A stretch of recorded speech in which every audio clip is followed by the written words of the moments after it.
Assalamualaikum warahmatullahi wabarakatuh. Selamat sore, kali ini kami bersama dengan Bang Hakim Nur Jawahir. Bang Hakim Nur Jawahir. Beliau ini adalah salah satu ketua umum dari HMI Cabang Bekasi. Boleh Bang perkenalkan diri dulu sebentar? Bismillahirrahmanirrahim. Assalamualaikum warahmatullahi wabarakatuh. Perkenalkan, nama saya Hakim Nur Jawahir. Hari ini saya dimandatkan untuk menjadi Ketua Umum HMI Cabang Bekasi, yang dimana menaungi teritorial kota maupun kabupaten. Ya, alhamdulillah sekarang hari ini sedang jenjang studi S2 di Jayabaya. Oke, Bang Hakim, sebelum menjabat jadi Ketua Umum HMI, otomatis kan banyak tuh anggotanya ya. Sebelumnya pernah di organisasi apa sih? Kalau di intra kampus tentu di BEM, terus kemudian berjejaring di eksternal, ya mungkin di HMI, terus kemudian Karang Taruna di daerah. Mungkin ya sekarang hari ini fokus aja di karena memang secara ideologis hari ini saya jadi ya karena HMI, jadi hari ini ya fokus di HMI. Sekarang usia berapa sih? Sekarang usia sekitar 25 tahun. Wow, masih muda sekali ya. Ya. Berarti masih jiwanya masih mundur ya. Artinya kemungkinan memang secara karir nanti kan masih panjang, terus makanya fokus aja di hal ini. Yang dipersiapkan dari sekarang ya. Oke, bicara soal pemuda. Kali ini tema kami adalah radikalisme dari sudut pandang anak muda. Otomatis kan kita di era sekarang nih, di era zaman X ya, yang dibilang orang zaman X itu adalah semua serba digitalisasi. Banyak sekali konten-konten yang bersemayam di dunia maya. Resiko akan disusupi dengan virus-virus radikalisme dari konten-konten yang ada. Itu bagaimana sih tanggapan lu soal radikalisme itu sendiri dari sudut pandang lu sebagai anak muda? Kita coba bedah dulu radikalisme dulu itu ya, karena berbicara ini sangat menarik. Terus kemudian kenapa sih orang memandang radikalisme itu sangat berbahaya? Padahal secara teoritis ya memang radikalisme itu kan hanya secara paham, secara pemahaman bagaimana kerangka berpikir manusia itu bisa melakukan kegiatan atau aktivitas secara radikal. Itu baru nanti terus kemudian implementasinya kan di kehidupan. Nah, hari ini kan kita lihat bahwasanya pemahaman anak muda ya, tentunya cenderung kepada moral pendidikan. Kembali lagi ke moral pendidikan, apa sih yang terus kemudian diharapkan oleh para siswa?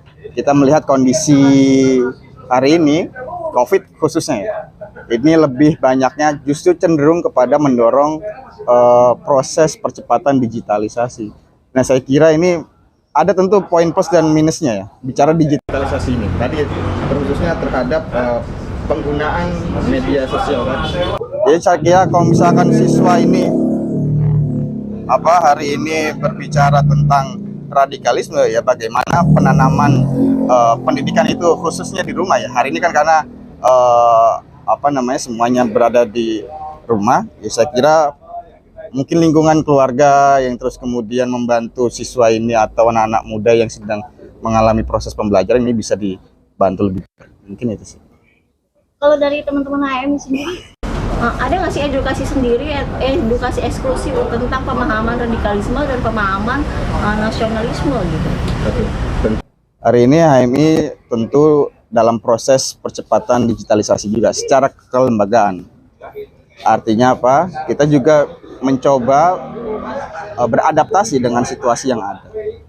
Berbicara radikalisme dan mungkin akhirnya ke terorisme itu tadi, saya kira ini adalah bagaimana tadi penanaman modal. Nah, hari ini tentu HMI khususnya Bekasi ya, sedang bagaimana mengembalikan moralitas maupun etika pelajar yang sebagaimana kita ketahui bahwasanya sangat susah untuk terus kemudian kita ajak berdiskusi, justru lebih ke dunia mereka masing-masing. Nah, ini ya perlu menjadi suatu tantangan untuk kita untuk bagaimana HMI mampu masuk ke dalam wilayah pendidikan, terkhususnya dalam wilayah mungkin kepada nilai-nilai kebangsaan maupun Pancasilais atau nasionalisme itu. Jadi kalau misalkan bicara radikalisme itu kan berbicara tentang pemahaman kerangka berpikir. Artinya ya kita bagaimana HMI bisa turun ke sekolah maupun ke siswa untuk bisa memberikan pemahaman secara luas. Jadi membentenginya adalah dari pemahaman diri sendiri mungkin ya, dari itu selama pembelajaran di sekolah ataupun di kampus ya. Tapi ada sih beberapa BNPT ya, BNPT pernah gitu menyinggung masalah hari ini atau zaman sekarang gitu ya, di tahun ini kebanyakan tuh virus itu menyusupi justru dari kalangan mahasiswa itu sendiri. Karena kan kita tahu mahasiswa adalah peserta didik yang memang sudah di level lebih tinggi ya dibanding sekolah biasa gitu. Dari SMP, SMA, kalau yang mahasiswa itu kan berarti sudah akademisnya lebih oke lah ya. Tapi kenapa justru mereka malah mudah disusupi oleh paham? Itu tadi. Baik lagi ke bagaimana pendidikan awal, etika ini berbicara kerangka berpikir ya. Semua orang itu kan mempunyai perspektif pemikiran masing-masing. Terus bagaimana kerangka berpikir ini salah dan benarnya itu bukan di persoalan objek, tapi secara subjektivitas yang terus kemudian kita anggap itu benar. Hari ini kan kalau berbicara di tingkatan mahasiswa itu tadi kerangka berpikirnya ini kan teman-teman di kalangan mahasiswa ini lebih luas, sehingga kerangka berpikir ini bisa dalam naratifnya itu adalah merubah sudut pandang yang tadinya warna biru bukanlah warna biru yang mutlak. Artinya apa? Artinya bahwasanya kebenaran itu bukan pada wilayah objektivitas tapi subjektivitas. Jadi memang tergantung dari pola pikir ya, dan tidak ada penyampaian dia menyerap pendidikan yang dia serap gitu di selama di kampus atau di sekolah. Indonesia kan kerap sekali dengan berbagai macam suku, ras, budaya, dan bangsa ya. Bermacam-macam agama pula kita kan, bermacam-macam juga budaya. Setujukah kalau misalkan setiap mahasiswa itu memang ditekankan untuk tetap memakai ideologi Pancasila dan tetap bersatu padu dalam naungan NKRI. Tapi untuk menangkal virus-virus radikalisme itu sendiri adalah kita perlu adanya kecintaan kita terhadap negara kita kan, terutama kita mengunjungi ideologi Pancasila. Setujukah lo nih sebagai ketua umum HMI yang di bawah itu rata-rata anak-anak muda semua gitu kan? Gimana sih caranya lo mengeuforiain, ayo dong kita nih NKRI gitu kan, ayo dong kita tetap ideologi kita tetap Pancasila tanpa lo mau Betawi, mau Sunda, mau apa gitu. Jadi kalau di HMI itu sendiri ya, dia lebih uniknya adalah di HMI itu sendiri. Di HMI itu toleransinya sangat besar. Kita contoh analogi di HMI Cakung Bekasi itu, sekretnya itu dalam satu gedung itu ada PMII di Cipayung ya, ada PMII, GMKI, GMNI, dan HMI. Artinya apa? Dalam satu wilayah tersebut aja kita tidak membeda-bedakan cara berpikir. Artinya ada ideologi mereka.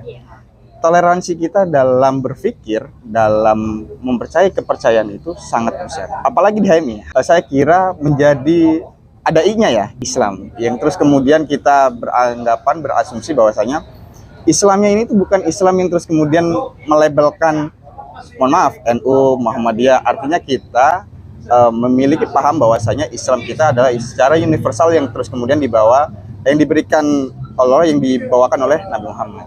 Itu pertama. Sehingga pemahaman tersebut ini menjadi suatu ideologis untuk kita. Baik lagi, di Sekber itu ada bukan hanya Cipayung, ada sekretariat partai, ormas, dan segala macam. Kita bersatu padu dalam kebinekaan. Yang terus kemudian kita menyadari bahwasanya inilah implementasi daripada negara kita sendiri, sehingga kita beranggapan bahwasanya hari ini bukan berbicara kepentingan kelompok, tapi bagaimana Indonesia ini lebih baik. Jadi saya kira kalau misalkan sepakat Indonesia Pancasila, saya sepakat, karena itu adalah menjadi landasan negara kita yang akhirnya menjadi negara yang merdeka. Di balik itu ada kebinekaan, ada banyak suku, budaya, dan segala macam. Jadi menepis radikalisme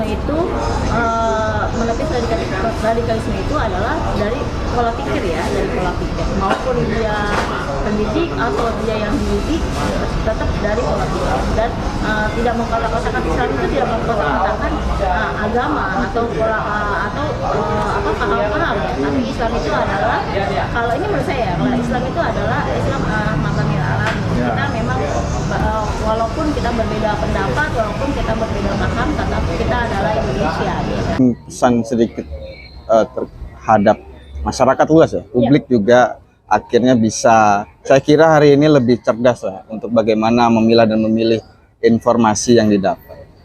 Dan terus kemudian pemahaman yang hari ini dicoba untuk dikembangkan di, mohon maaf, di tempat ibadah, kan seringkali ya terjadi di wilayah-wilayah tersebut.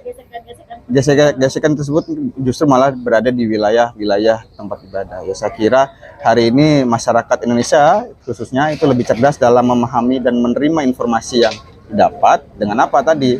Melalui pendidikan formal, melalui etika siswa maupun pendidik, etika dalam bermasyarakat, tentu akan menciptakan moralitas terhadap individu tersebut.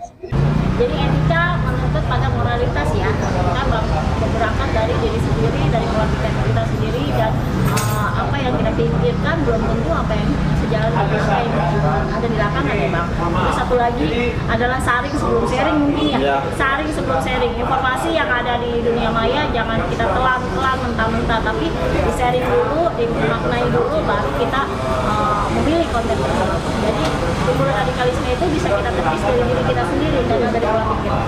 Begitu Bang. Terima kasih bincang-bincang kita kali ini soal radikalisme dari sudut pandang anak muda. Kali ini kami bersama dengan Ketua Umum dari HIP, Himpunan Mahasiswa Islam. Mungkin pesan-pesan moralnya sangat oke lah ya dari sudut pandang seorang Ketua Umum yang juga masih milenial. Jadi teman-teman di dunia maya, teman-teman di sana bisa menyaring dulu informasi yang ada, jangan langsung di-sharing, apapun langsung ditelan habis-habis. NKRI harga mati. Assalamualaikum.